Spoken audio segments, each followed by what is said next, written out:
కాకినాడలోనే ఉండి ఎప్పుడు కూడా నేను శిల్పారామంకి వెళ్ళలేదు. బీచ్కి ఎన్నిసార్లు వెళ్ళొచ్చినా కానీ శిల్పారామంకి వెళ్ళడం కుదరలేదు. బట్ ఈసారి అయితే సంక్రాంతి హాలిడేస్లో నేనైతే శిల్పారామంకి వెళ్ళాను. బట్ సంక్రాంతి సెలబ్రేషన్ అంతా కూడా ఈ శిల్పారామంలోనే ఉంది అన్నట్టు అనిపించింది నాకైతే. మొత్తం శిల్పారామం అంతా కూడా ముగ్గులు, ఫ్లవర్ డెకరేషన్స్, ఇంకా గేమ్స్ ఇవన్నీ అరేంజ్ చేశారు. అంతేకాకుండా కొన్ని కల్చరల్ ఈవెంట్స్ కూడా వాళ్ళు కండక్ట్ చేశారు. అవేంటో నేనైతే నెక్స్ట్ వీడియోలో పోస్ట్ చేస్తాను. ఇక్కడ కనిపిస్తుంది ఒక రెస్టారెంట్. బట్ అది సంక్రాంతి కావడం వల్ల క్లోజ్లో ఉందట. బట్ అక్కడ చేసిన డెకరేషన్ అయితే బాగా నచ్చింది.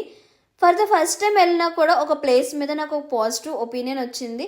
ఎందుకు అంటే అదొక బీచ్కి నియర్గా ఉంది. అలానే అవుట్డోర్ ఫోటోషూట్స్ అవి చేయడానికి చాలా పర్ఫెక్ట్ ప్లేస్ అని అనిపించింది నాకైతే. ఎవరైనా కనుక శిల్పారామం వెళ్ళుంటే మీ ఒపీనియన్ ఏంటో కమెంట్ చేసి చెప్పండి. అంతేకాకుండా ఇక్కడ కొత్తగా వాటర్ ల్యాండ్ స్టార్ట్ చేశారట, జానూస్ వాటర్ ల్యాండ్ అని. ఇక్కడికి వెళ్ళడం వల్ల ఇది తెలిసింది. మీలో ఎవరైనా ఈ వాటర్ ల్యాండ్కి వెళ్ళుంటే కనుక టికెట్ ప్రైస్ ఎంతో చెప్పండి. నచ్చితే కనుక ఫాలో చేయడం మాత్రం మర్చిపోకండి.